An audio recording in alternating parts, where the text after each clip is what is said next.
Hello everybody, welcome, I am Lara, this is Theatre of Science, we've got some new people here today, hello! So if you don't know me, I've been doing these shows every week for about a year. I am a physics teacher, okay? So I'm used to teaching like rainbows, sound, music, space.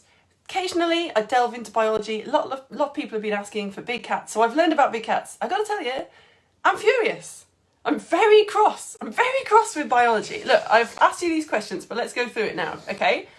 First of all, what is the difference between a cougar, a puma, and a mountain lion? Answers, please, shout them out. Come on, give me some suggestions. What's the difference between a cougar, a puma, and a mountain lion? Drum roll. Nothing. Nothing. Hello, Link. Hello, Izzy B. Nothing at all. Nothing. Not even like, oh, it's the same, but a cougar is like in a different country. You call it a different thing. Or, oh, when it gets wet, it's called a puma. No, same thing. Wasn't biology complicated enough, people, that we had to, and they're not even big cats. So we're not talking about these today. I'm furious with them. By the way, mountain lion doesn't necessarily live in the mountains. Not a lion. It gets worse. What is a black panther? Does anybody know what a black panther is? Thank you, Chloe. Exactly. Nothing. What's a black panther? We talk about them all the time. What is it? It's a jaguar or a leopard that is black. It's not a thing. It's not a species. It's literally just a jaguar or a leopard that happens to be black. It's like, I'm getting very cross about this. It's like literally if a lion happened to be black and a tiger happened to be black and we were like, oh, well, we'll call those ones blue blues. It doesn't make any sense. So we're not talking about black panthers because they don't exist. They're just leopards or jaguars. Right, so let's talk about what is the definition of a big cat. Now, big cats are kind of defined, there's an outlier we'll talk about later, by whether they can roar or not. So if you're a cat, you can either purr or you can roar. You can't do both. If you've got cats at home, how they purr is, right at the back of their throat, their like voice box apparatus, they've got a little like line of bones, okay? And those bones vibrate in a certain way, and they vibrate when they breathe in and they vibrate when they breathe out, which is why they do this like gorgeous continuous purr. So that's if they've got bones in the back of their throat, and cats have that, and cheetahs have that as well. So cheetahs can't roar, they purr. This is one of the reasons why they're not actually big cats. They're just cats that are big. Yeah, you're getting this, biology. How animals roar is that one of these bones in the back of their throat is not a bone, it's a ligament, like a stretchy bit of tissue, okay? And what that does is it stretches and it makes the vocal cords longer. And when air travels over the vocal cords vibrate. So, for example, right, in, say, a leopard, imagine that this, like the neck of the guitar, is the ligament that can stretch and it makes the vocal cords longer. So this is like a leopard, quite a short ligament, it's a ukulele, quite short vocal cords, so when they vibrate, quite high-pitched noise, yeah? But lions have a really long, stretchy ligament, so their vocal cords can be longer, so when air flows over a lion's vocal cords, you get a much lower noise, and that's why lions' roars can be felt, not simply heard, but felt from like 5 miles away. And they roar all together. They're the only cat, by the way, lions, that like roar collectively as a team. So yeah, cheetahs, not technically big cats. We obviously have to talk about how fast they are very quickly because they're so fast. They're not long distance runners. They can only run for about 60 seconds, but they can reach 70 miles per hour, like legal top speed of a car. For 30 seconds, they can accelerate from 0 to 60 miles per hour in 3 seconds. So imagine like a cheetah being miles away from you. Imagine a busy road, yeah? You know, a busy road like near your house, one that's sort of a bit scary, you've got to keep your wits about you. Imagine a cheetah quite far away, sitting still, you're like, oh, is that a cheetah? In the 3 seconds that you've been going, is that a cheetah? I wonder if we're in danger. It's coming towards you as fast as one of those cars is coming towards you. So cheetahs, very cool. Yeah, like it's kind of sort of not, it's fairly self-explanatory how fast they are. They're very light, They've got huge muscles and they've got quite long, like, tendons. So yeah, super fast runners. Obviously the fastest, you probably know, fastest animal that lives on land. But that's all we're going to say about them. So here we are. So snow leopards, they are a big cat, but they can't roar, bless them, because they just haven't got like vocal cords that are sort of fatty enough and to roar. But we're going to count them in. We're going to talk a little bit about snow leopards. And clouded leopards are not big cats, but they can do a super cool thing that I want to talk about. So I'm going to leave them there as well. All right. First of all, let's talk about what they look like. And let's look at tigers in particular, because tigers are, scientifically speaking, the best cat, right? Have you got a piece of A4 paper? You don't really need a pair of scissors. You can just tear it. It's just very loose crafting we're doing today. It's not a scientific experiment. And if you've got a pen, I have, just for today, didn't have one yesterday. You guys are lucky I found a green pen. Are they endangered? Good question, Sophie. All of them are like vulnerable to some degree. Tigers are the most endangered. Yeah, in fact, if you've got an A4 piece of paper on you right now, have a look at the A4 piece of paper and imagine that the A4 piece of paper is the habitat, the area of the planet that tigers used to live on before humans started messing things up. This is the area that tigers used to live in. Now, after humans have come along, done farming and built lots of houses because there's so many humans and hunting and stuff, if you could put a line on your A4 piece of paper, that would be the area that tigers have to live in now. So obviously they're endangered, because you can't cram that many tigers into a lime's worth of A4 paper. It's not funny, it's awful. And like in Asia particularly, there's this totally wrong idea that their bits of their body are like good for medicine. So that, yeah, tigers are the most vulnerable. Good question. Okay, get your piece of paper, just cut a bit of it off. I'm just going to cut a little sort of 5 centimetre long slither off the end like that. There we go. And then I'm going to cut that in half. Those are going to be a lion and a tiger. Okay, you with me? You got a piece of A4 paper. Oh, sorry, Mariam, of course it is. You've got a piece of A4 paper and you've just cut a slither off it, and then you've cut that slither into 2. So you've got shapes that look like this. I know some of you get very cross with me when I go very fast. I'm not in my comfort zone when I'm crafting. Right, get a pen. I'm going to use my green and just create a little forest. Like long grass. This is where tigers live. They live in forests. So just squiggles on a piece of paper, please, okay? Like I say, this is not a scientific experiment. There are no variables. I'm just making some grass. I'm not even filling the whole paper because I can't be bothered and my pen is running out. Oh, stinks. There we go. And then I'm going to do that on one of my little pieces of paper as well. Scribbling on a piece of paper. There we go. Do you see where we're going with this? We've got a piece of paper that has scribbles on and a small piece of paper that has scribbles on. So these are like the long grass. The lion is named Dave now. Okay, that's cool. So Dave here, he works alone. In fact, lions are the only big cat that hunt as a group.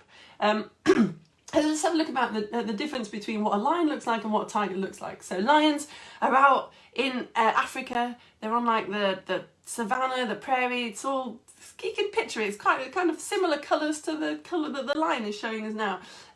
It's all very flat. There's not much in the background, you could say. Very dry. Whereas the tiger is living in, well, some of them live in Russia, but largely sort of Asia, like Thailand. About half the tigers in the world are in India. I mean, I'd say half of them. There's like 400 of them out there in the wild.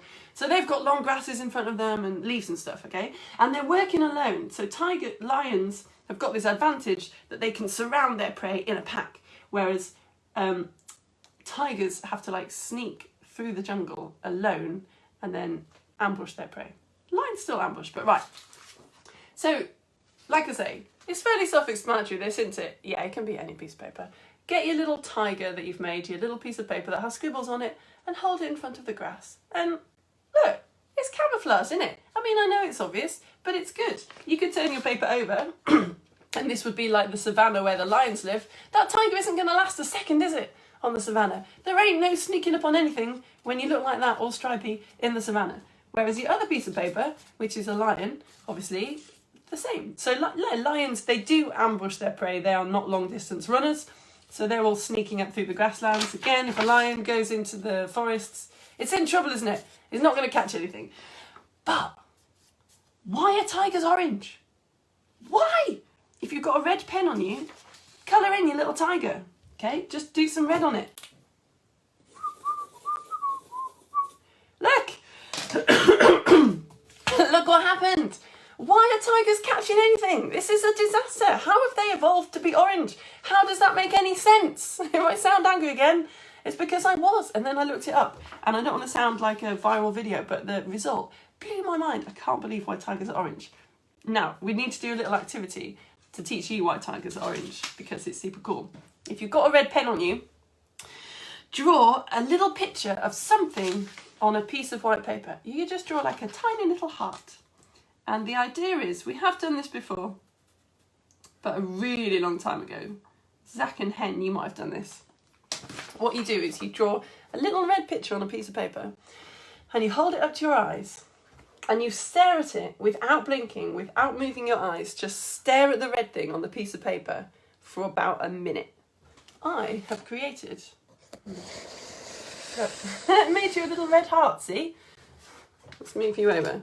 Just in case you didn't have a red pen. You see how I think of you. There we go. So you can stare at that if you like. For 1 minute, it's quite dark, isn't it? Sorry. Stare at your own red thing or stare at that for about a minute.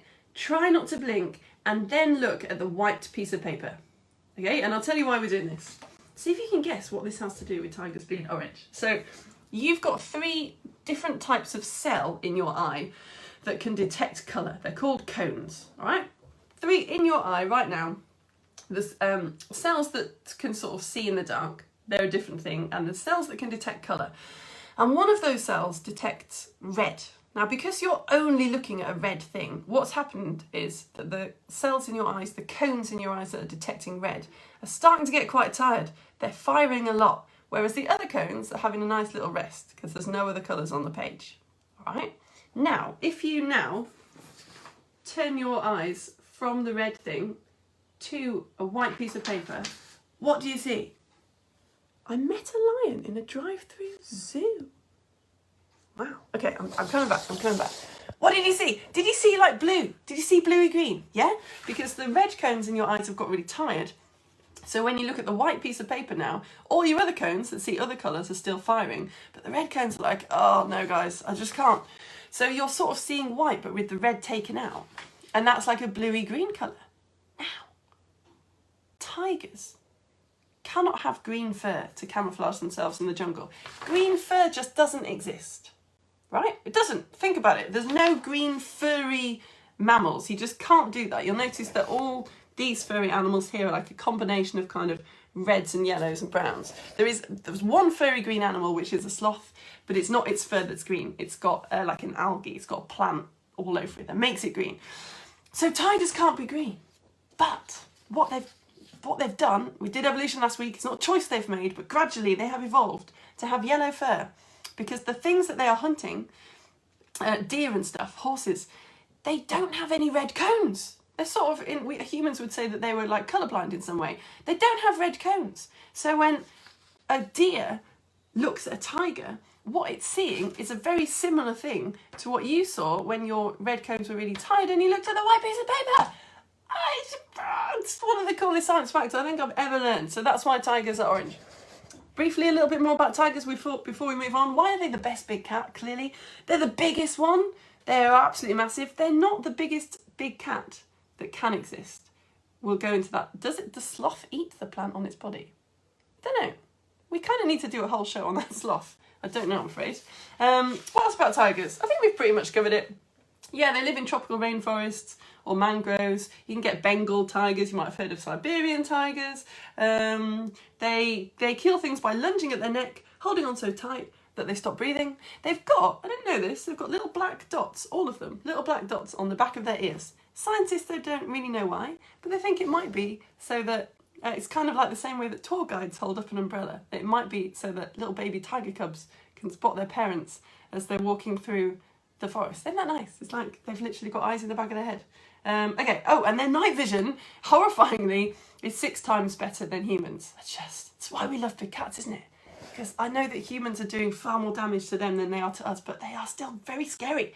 All right, and they live for 14 years. I know you guys like to know how long things live for.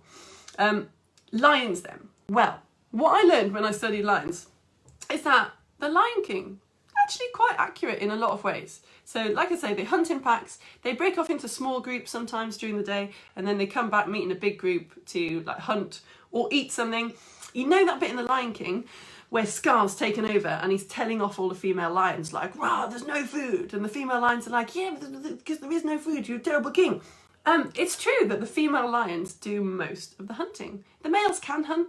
Like sometimes you get males that aren't living in the pack, so they obviously have to be able to feed themselves. But generally speaking, in the pack, it's the females that do the hunting and the males just like come in and eat it. Also, that bit in The Lion King, at the very beginning, where the mum and dad are both asleep and Simba's like, oh, let's get the place. And she's like, ugh, he's can't be bothered. Kind of true. Like, I think it's 84% of lion cubs die because the female cubs, they're just not that bothered. Scar is a jerk, yeah. Yeah, the female lions have been known to leave their cubs for up to 24 hours alone. Bit dark. Lions are endangered too, not as much as tigers. It's mainly humans. We shoot them. We encroach on their territory by farming. In the 1990s, in the Serengeti, National Park Serengeti, no one was like in the national park interfering, but there were lots of people with pet dogs living around the outside of the national park, and the pet dogs had a virus, and the virus got spread to the lions. Like 1,000 lions died. So yeah, humans feel a bit guilty when it comes to lions. If you feel your tongue, your tongue a little feel, you've got some bumpy bits on your tongue. Some of the bumpy bits have taste buds in them that you use to taste food. Some of them haven't. Some of them are just there for texture. They're called like papillae. Lions have really rough, massive papillae on their tongues, so they can like lick flesh off bones. And the other cool thing about lions is that when they eat, they can eat 35 kilograms at a time, and then they rest for a week before they eat anything else. I just love this. And the idea that like you would come around to your mate's house 5 days after they'd had a Sunday lunch. Do you want to come and play? Oh God. Oh, give me 2 more days. Anything more about lions? We need to. No, I don't think so. They keep their territory for a really long time. It's quite cute. The females pass on territory to the other lions. Let's move on. We've done lions and tigers, haven't we? We've done those enough. It's story time soon. What time is it? Oh yeah, nearly story time. Right. The difference then between leopards and jaguars. They look quite similar. They're in totally different places. Jaguars are in Central America and South America. So if you're in Brazil, why does the lion leave her child for 24 hours? Yeah, I know. I don't know. Chloe, that is a Lego story time. Give me like 4 minutes. Jaguars live in Central America and South America. Leopards live pretty much everywhere else, actually, like mainly Asia. You've seen the Jungle Book. Bagheera is a leopard. Obviously, he's a panther. This is a black leopard. He's still a leopard. So if you're in Brazil and you see something that looks like this, is a jaguar. One of the differences, I don't know why, between what they look like, they've both got these little cloudy patches. You can see, I wish you could feel the luxury of this charity shop dress I've just got. So leopards and jaguars both have these things. But on jaguars, there's a little dot in the middle. I don't know why. I saw a good article that said that jaguars were like Aquaman and leopards were like Spider-Man. Jaguars, very good swimmers, tend to live near water. Leopards, excellent climbers. Jaguars, good climbers too, but leopards are such good climbers that when they've killed something, they can drag it into the trees to eat it so that other cats can't get it. And again, very awesome but quite horrifying. Leopards can kill things by leaping on them from trees. I mean, I can't even. We are endangering them more than they're endangering us. Kind of getting shivers just thinking about it. All right, very quickly then. The snow leopard, which, thanks biology, is more closely related to a tiger than a leopard. Again, it lives on its own. It lives in very cold, mountainous areas that other people don't really want to visit. The cool thing about the snow leopard is they can jump 6 meters vertically. So imagine, like, if you live in a 2-story house go outside, look at the gutters on your house. Imagine sitting on your gutters and seeing a snow leopard on the ground and being like, whew, that thing looks dangerous. Glad it can't reach. Ah! They can leap as high as your gutters from vertical. That way, whew, they can leap 15 metres. And the other excellent snow leopard fact is that they've got big fat tails. And it's because they literally have fat tails. They store fat in their tails. That's where they put it. So that if they get hungry, lions can weigh up to 30 stones. That's crazy. We'll do ligers in a sec. The other thing, because clouded leopards, so these are all big cats. These are the 5 technical big cats. There is something called a clouded leopard that isn't a big cat but does something totally awesome that I just quickly want to tell you about before story time, right? Do a little role play with me. Get your claws out. Imagine, you might need to like bend down a bit for this. Imagine that you are climbing down a tree. All right, are you with me? You're on a tree, you're upside down, so the top of your head is like facing the ground. You're very high up. How do you feel? You feel really scared. You've got claws that are sticking into the tree, but you still feel nervous, don't you? Are you with me? It's a scary feeling. Why? Why are you feeling like this is not a good situation and you're going to die? It's because you feel like your body's going to like flip, don't you? Right? Even if your claws were really sticking into this tree and your toes as well, you're still going to just flip over and fall to the ground. Clouded leopards, how do they climb down trees like that? Oh, good question, Amanda. Do lions climb? I don't know. I would hazard a guess that they are the least good climber of the big cats. The tiger is the heaviest big cat and the lion is the second heaviest big cat. So I guess that no, they don't climb. Or not much. What do clouded leopards do to stop themselves falling down these trees? They can, I can't do it because it's crazy, but they can turn their ankles 180 degrees, like their feet are facing backwards. So now the claws that were like this are now like this, right? Like hanging really nicely off the tree. But apparently squirrels can do it as well. Just imagine your feet facing backwards and imagine that being normal. That's clouded leopards for you. They've got beautiful little cloudy patterns. I couldn't find a picture. You should look them up. They're cool. So finally ligers, because I said that tigers are the biggest, they're the biggest cat to naturally exist, but they're not actually the biggest thing. They're not the biggest cat on this planet at the moment. What have I done there? Oh yeah, that is the right way. Oh, I've done my G the wrong way around. Because everything's flipped today.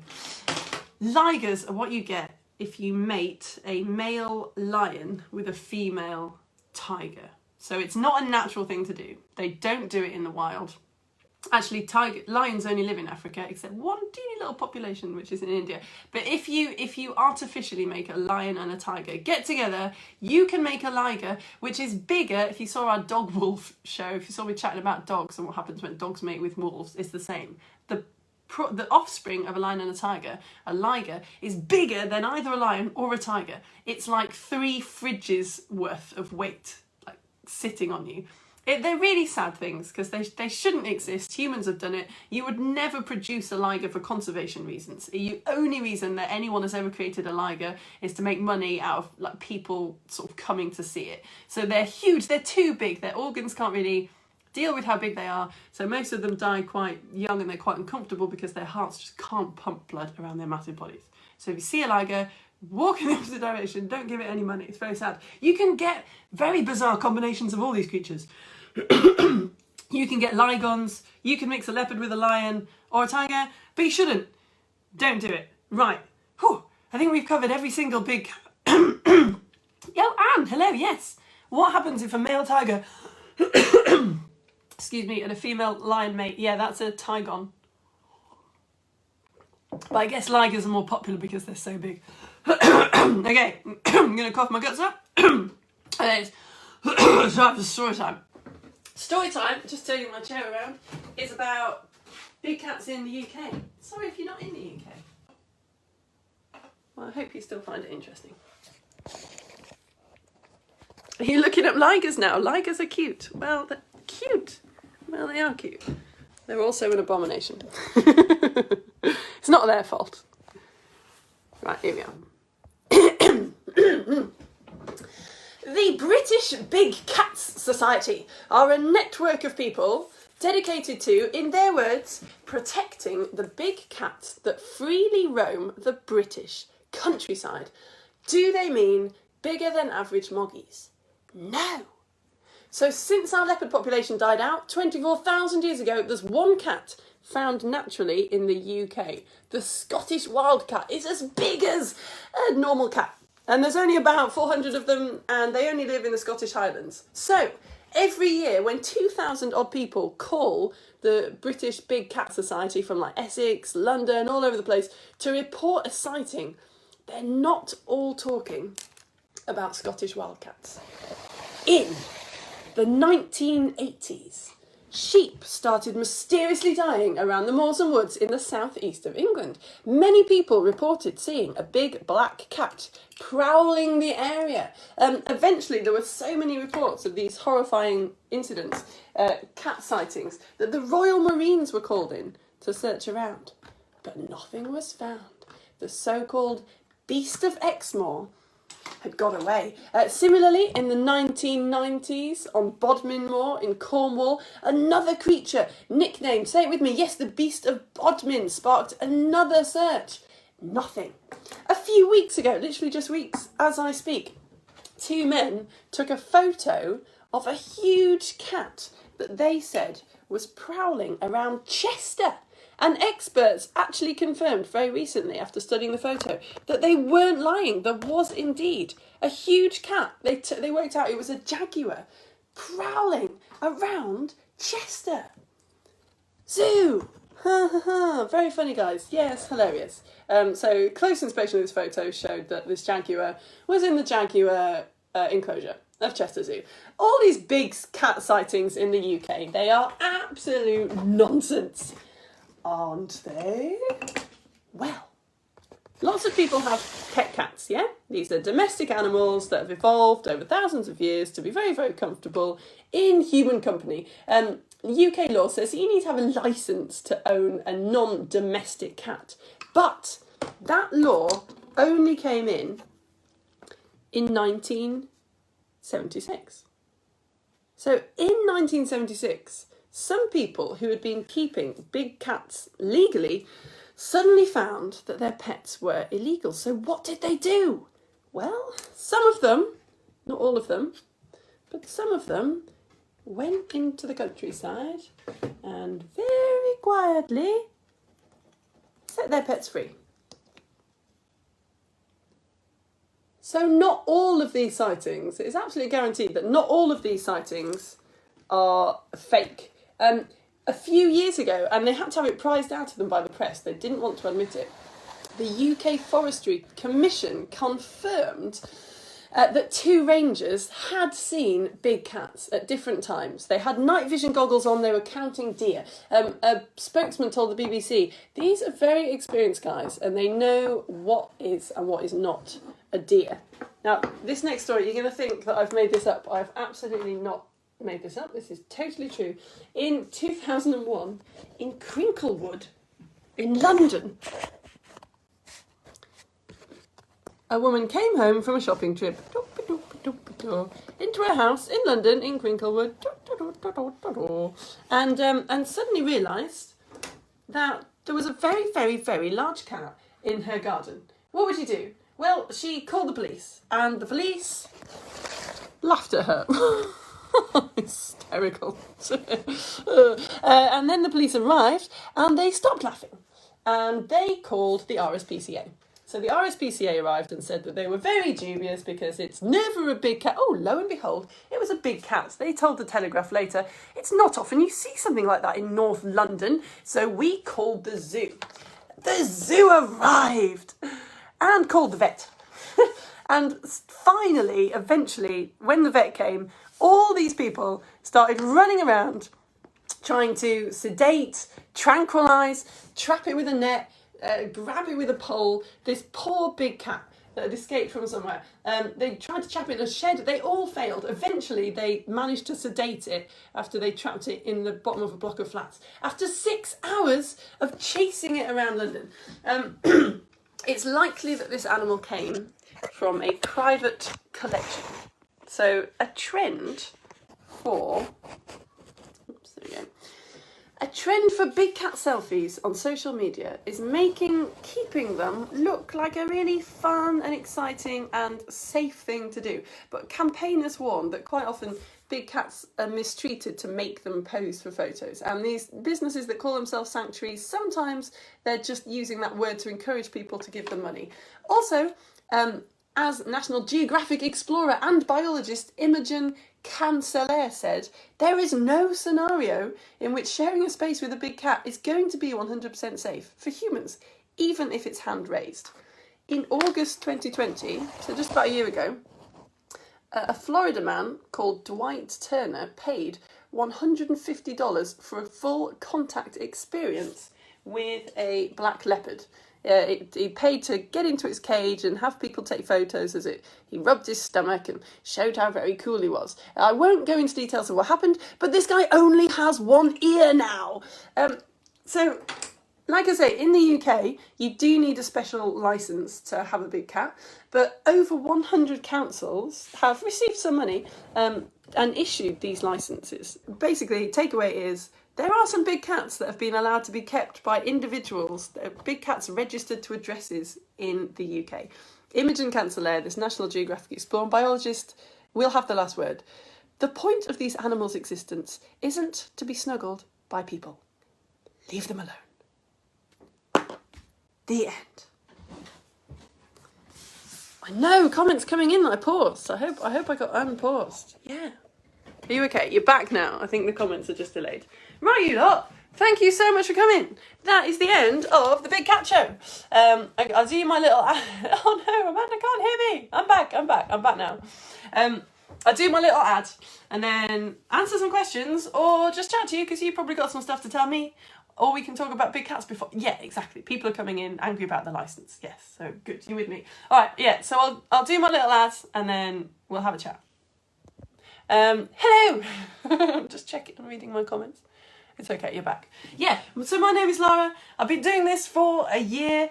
Every single week we come here, we bring household objects, we have a Lego story time and we just play. If you would like to support me, if you're enjoying this, I also do home ed on a Tuesday and a Wednesday, which is a bit less me talking and a bit more you answering questions and me giving you feedback and you, dare I say, learning something instead of us all just going, what, this is cool.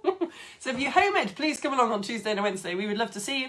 Yeah, if you want to support me, if you're enjoying these, you've got home ed budget or, you just like reading really excellent magazines, I do have a page where people are supporting me monetarily. This is my job now. I'm so happy. So if you go to my Facebook homepage, you could like the Facebook page. That would be awesome. But if you are in a position to and you want to, you could click sign up on my Facebook homepage. It takes you to this website called Patreon.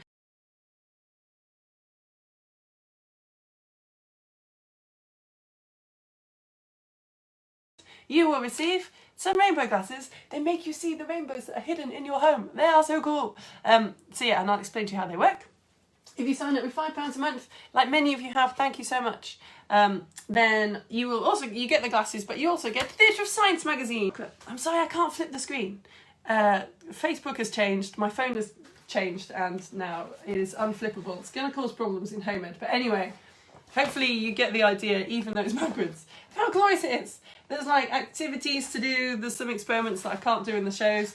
I've written a cartoon and my husband's illustrated it about a very famous person who helped put an end to the slave trade, because sugar, why we have to like midges now. I send you a free piece of blotting paper. I know, right? My generosity knows no end. So that you can do this chromatography experiment. Oh yes, Chloe's doing a project on India. And Chloe, are you the Chloe that I've finally messaged on Instagram today? I suddenly found the Instagram messages section of Instagram. I'm so old and uncool. Doing a presentation on the pangolin. Oh, and the Indian leopard. Amazing. The Indian leopard, Bagheera. Well, or the non-black version. Oh, bye, Anne. Cheerio. Bye, Amelia. Good to see you. Kit has visited York before.